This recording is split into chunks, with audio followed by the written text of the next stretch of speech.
The arena was already restless. Raw was barely 30 minutes in when CM Punk's music hit, and the reaction was instant. The crowd exploded, half the building on their feet, the other half booing just as loud. Punk walked out slowly, soaking it all in, eyes scanning the arena like he owned it. No rush, no smile, just that familiar look that said he knew exactly why everyone was reacting the way they were. He stepped into the ring, grabbed a microphone, and waited. The noise faded, but the tension didn't. Punk said Raw has been full of a lot of talk lately. A lot of people calling themselves leaders. A lot of people claiming they're the future, the past, or the saviors of this business. Punk said he's heard his name thrown around by people who've never stood where he's stood, never carried what he's carried, and never paid the price he's paid. He said he didn't come back to make friends. He came back to settle unfinished business. The crowd roared. Punk leaned against the ropes and said if anyone in the back has a problem with that, they know where to find him. That's when the mood shifted. Finn Balor's music hit. Not loud, not dramatic, cold. The reaction was mixed, but the tone was clear. This wasn't a friendly interruption. Finn stepped onto the stage in his leather jacket, hands at his sides, jaw tight. No smile, no theatrics, just a man walking with purpose. Punk watched him approach, expression unreadable. Finn entered the ring slowly, eyes never leaving Punk. He didn't ask for a microphone at first. He just stood there, inches away, letting the silence stretch. Then he took the mic. Finn said it's funny hearing Punk talk about unfinished business. Finn said Punk has a habit of leaving chaos behind and calling it legacy. He said while Punk was gone, talking about the industry from the outside, Finn was here fighting, bleeding, and building something that didn't need Punk's approval. Punk smirked. Finn said this place didn't fall apart without Punk. It evolved, and now Punk comes back acting like the standard bearer, like everyone owes him something. Finn said nobody owes CM Punk anything. The crowd buzzed. Punk finally spoke. He said Finn's right about one thing. WWE didn't stop without him. But Punk said some people got comfortable pretending they were the best because the real measuring stick wasn't around. Punk said Finn is talented. Dangerous. One of the best to ever lace them up. But Punk said talent doesn't make you the guy. Pressure does. Finn stepped closer, voice lowering. He said pressure is something he's lived with every single day. He said he's led factions, won titles, carried expectations, and still gets overlooked while guys like Punk walk back in and take the spotlight. Finn said Punk didn't come back to finish business. He came back to take someone else's place. That's when Punk's smile disappeared. Punk said Finn wants to talk about places. Punk said he didn't take Finn's place because Finn was never standing there to begin with. Punk said being great isn't about waiting for recognition. It's about taking it. The tension snapped. Finn shoved Punk. Punk fired back with a forearm. The crowd erupted as both men traded punches in the center of the ring. Security rushed in, officials scrambling to pull them apart. Punk broke free long enough to land a high knee that sent Finn stumbling into the corner. Finn came back swinging, tackling Punk to the mat as bodies piled into the ring trying to separate them. Punk shouted that Finn wants him one-on-one. Finn yelled back that Punk won't survive him. They were finally dragged to opposite sides of the ring, both men breathing heavy, eyes locked, neither backing down. Punk wiped blood from his lip and raised the microphone one last time. He said if Finn wants to find out who really belongs here, he'll see him in the ring. Finn nodded slowly. No smile, no words. Just a promise. Raw faded out with both men staring each other down, the message clear. This wasn't about respect. This was about territory. And CM Punk had just stepped into Finn Balor's. The cameras cut away, but the story didn't stop. Later that night, footage surfaced from backstage. CM Punk was walking through the corridor, towel around his neck, jaw still clenched from the confrontation. He didn't look angry anymore. He looked focused. A producer asked him if he had any regrets about what happened earlier. Punk stopped walking. He said regret is for people who hesitate.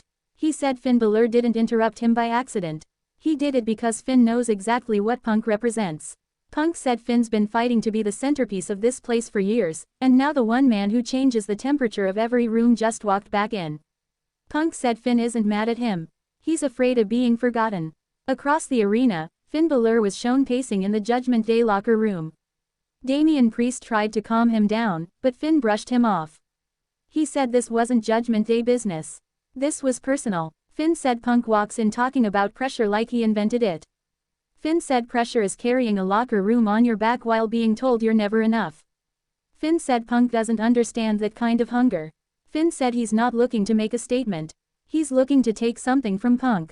The following week on Raw, CM Punk was already in the ring when the show returned from commercial. No music, no announcement. He said he didn't come out to talk this time. He came out because Finn Balor called him afraid. Punk said he's been called a lot of things in his career, but afraid has never been one of them. He said if Finn wants a fight, he won't make him wait.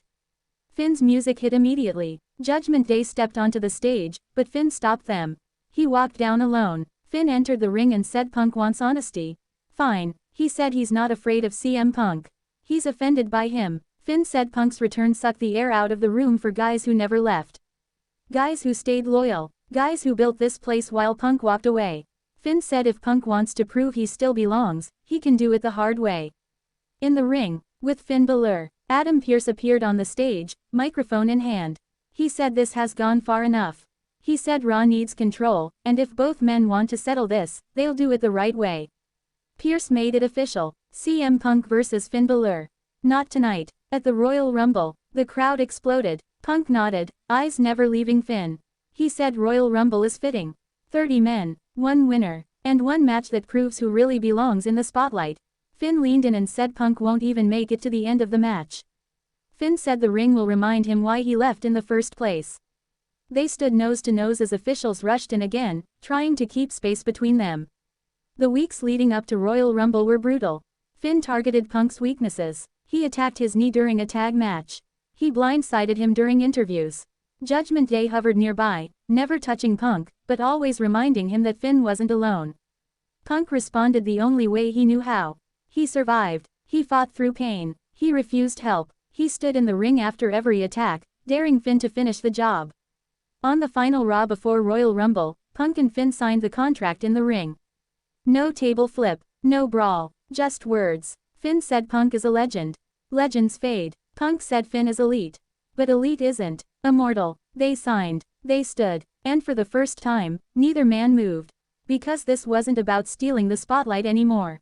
It was about proving who deserved to stand in it. Royal Rumble was coming, and one of them was going to walk out changed forever. Royal Rumble night arrived heavy with anticipation. The crowd was electric before the opening bell even rang, and when CM Punk's music hit, the reaction was deafening. Punk stepped out onto the stage, taped up, focused, eyes forward. No grand gestures, no playing to the crowd. He walked like a man who knew exactly what was waiting for him. Finn Balor followed. No Judgment Day, no backup, just Finn. His expression was cold, unreadable. This wasn't about dominance. This was about validation. The bell rang, and neither man rushed. They circled. Punk tested distance with his footwork. Finn stayed light, sharp, ready to strike. The first lock-up was violent. Finn wrenched Punk into a side headlock, dragging him down, grinding forearm into jaw, reminding Punk immediately that this wasn't going to be a nostalgia match. Punk fought back to his feet, broke free, and cracked Finn with a stiff chop that echoed through the arena. Finn smiled for half a second. Then he fired back harder. They traded blows in the center of the ring, neither giving ground. Finn used speed, targeting Punk's leg early, chopping it down, dragging him to the mat and stomping repeatedly. Punk grimaced but rolled away, pulling himself up with the ropes. Finn rushed him. Punk countered with a sudden kick to the gut and a snap DDT that brought the crowd to its feet. Punk didn't go for the pin. He stood, breathing heavy, soaking in the moment. Finn rolled to the apron, frustrated now. Punk followed, but Finn snapped his leg against the post. Punk collapsed, clutching his knee. Finn didn't hesitate. He dragged Punk back into the ring and locked in a brutal leg submission, wrenching back, teeth clenched, trying to force a tap. Punk screamed, but he didn't quit. He clawed, inch by inch, until his fingertips brushed the bottom rope. The referee broke the hold. Finn slammed the mat in frustration. Finn climbed to the top rope, looking for the coup de grace early. He leapt. Punk rolled. Finn crashed hard. The opening was brief, but Punk took it. He hit a high knee, followed by a bulldog. The crowd erupted as Punk signaled for the go to sleep. He lifted Finn. His knee buckled. Finn slipped free and blasted Punk with a shotgun dropkick that sent him crashing into the turnbuckle. Finn followed with another. And another. Finn climbed the ropes again. This time he didn't miss. Coup de grace. The referee dropped for the count. 1, 2. Punk kicked out. The arena exploded. Finn stared in disbelief. He sat back on his knees, hands on his head. That was supposed to be it. Finn snapped. He dragged Punk up, screaming that this was his ring. His moment. He went for the Bloody Sunday. Punk spun out. Roundhouse kick. Finn dropped to one knee. Punk pulled him up. Go to sleep. Punk collapsed on top of him. 1, 2. Finn kicked out. Now it was Punk's turn to look shocked. Both men lay on the mat, exhausted, broken, refusing to give in.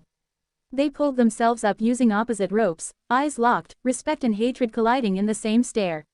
They charged. Double clothesline. Both down. The referee began counting. At 8, both men rolled to the apron. At 9, both slid back in. The crowd stood, chanting both names. Finn struck first, going for another shotgun dropkick. Punk caught him midair and transitioned straight into the Anaconda Vice. Finn screamed as Punk locked it in, center of the ring. Judgment Day appeared at ringside. They didn't interfere. They just watched. Finn fought. He clawed. He dragged himself inch by inch, reaching for the ropes. His fingers brushed the bottom rope. The referee broke the hold. Punk backed away, shaking his head, pain written across his face. He went for one more GTS. Finn collapsed forward. Bloody Sunday. The ring shook. Finn covered. 1, 2, 3. The bell rang. Finn Balor had done it. He rolled off Punk, chest heaving, eyes staring at the lights. Judgment Day entered the ring, not celebrating wildly, but standing behind Finn as he slowly rose to his feet. Punk sat up in the corner, exhausted, disappointed, but nodding. Finn approached him. For a moment, it looked like another attack. Instead, Finn extended his hand.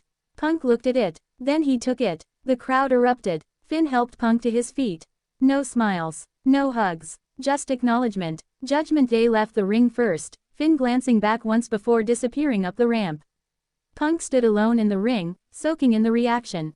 He raised one hand, nodding to the crowd. Because the question had been answered. CM Punk still belonged. And Finn Balor had just proven he did too.